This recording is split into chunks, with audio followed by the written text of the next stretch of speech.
جب اللہ رب العزت اپنے لیے اپنے بندے کی محبت اور تڑپ دیکھنا چاہتا ہے تو وہ اس کے مختلف بہانوں سے آزمائش کرتا ہے۔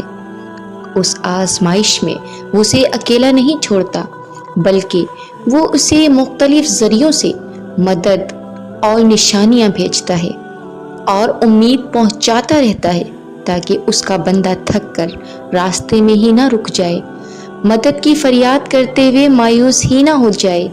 وہ اس کے سامنے ایسے معجزے اور کرامات کرتا ہے کہ اس کا ایمان اور بڑھ جاتا ہے، اور پھر وہ اور پختگی اور توکل کے ساتھ خوشی خوشی ہر مشکل کا سامنا کرتا ہے، اس یقین کے ساتھ کہ میرے رب نے اس مشکل کے بعد آسانی بھی لکھ رکھی ہے۔ اللہ پاک قرآن پاک میں فرماتا ہے، اور ہم کسی نہ کسی طرح تمہاری آزمائش ضرور کریں گے، دشمن کے ڈر سے، بھوک پیاس سے، مال و جان اور پھلوں کی کمی سے، اور ان صبر کرنے والوں کو خوشخبری دے دیجیے۔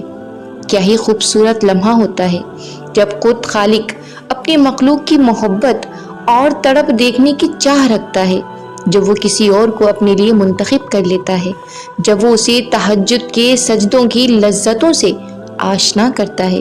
جس نے اپنی روح اپنے بندوں میں پھونکی، وہ کیسے پھر اپنے بندے سے جدا ہو سکتا ہے؟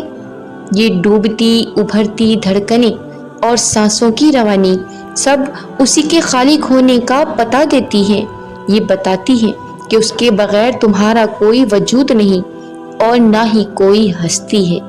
اور ہاں، تمہاری زندگی میں اب خوشیاں لکھی جا چکی ہیں، اب تمہارے لیے صبر کا نہیں اجر کا وقت ہے۔ اب دنیا کی ہر شے تمہارے لیے کن کے معجزے کی تلاش میں ہے۔ اب اللہ رب العزت چاہتا ہے کہ تمہیں اتنا عطا کیا جائے کہ تم راضی ہو جاؤ۔ اللہ فرماتا ہے کہ یقیناً تیرے لیے انجام آغاز سے بہتر ہوگا، اور بتاؤ ذرا کہ کیا اس نے تجھے یتیم پا کر جگہ نہیں دی اور تجھے راہ بھلا کر ہدایت نہیں دی؟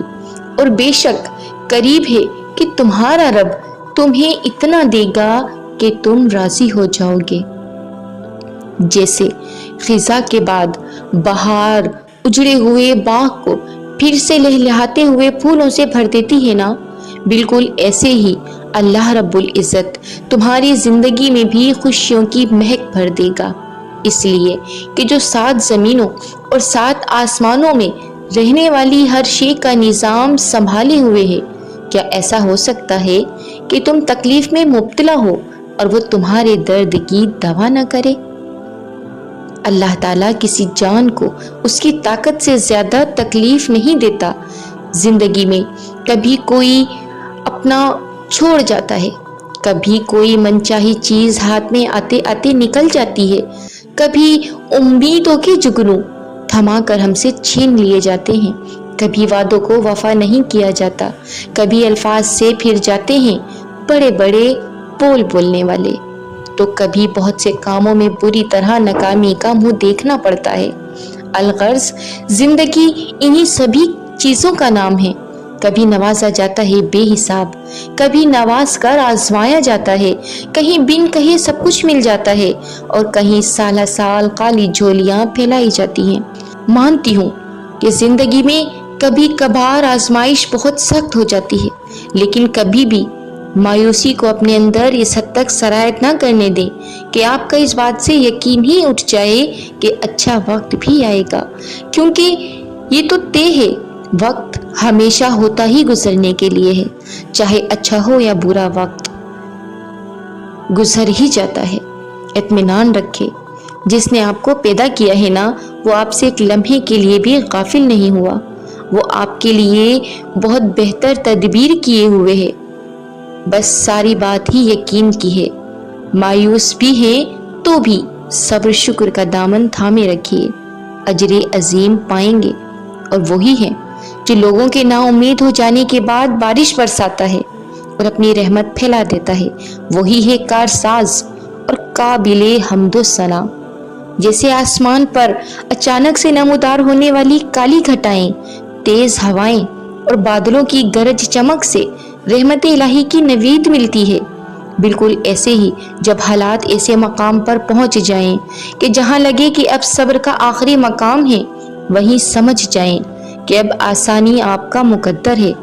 جہاں ہر امید دم توڑتی ہوئی نظر آئے، وہیں ایک نئے سفر کا آغاز ہوتا ہے۔ اور یاد رکھو کہ جہاں صبر ہوتا ہے وہاں اجر کا انتظام بھی لازمی ہوتا ہے، کیونکہ رب کریم کا فرمان ہے، بے شک ہر مشکل کے ساتھ آسانی ہے۔ پیارے ویورز، میری ویڈیو پسند آئی ہو تو اپنی رائے سے کمنٹ باکس میں آگاہ ضرور کیجیے گا اور میرے چینل کو سبسکرائب ضرور کر دیجیے گا۔ جزاک اللہ خیرہ۔ اللہ عز و جل آپ اور ہم سب کا حامی و ناصر ہو، آمین یا رب العالمین۔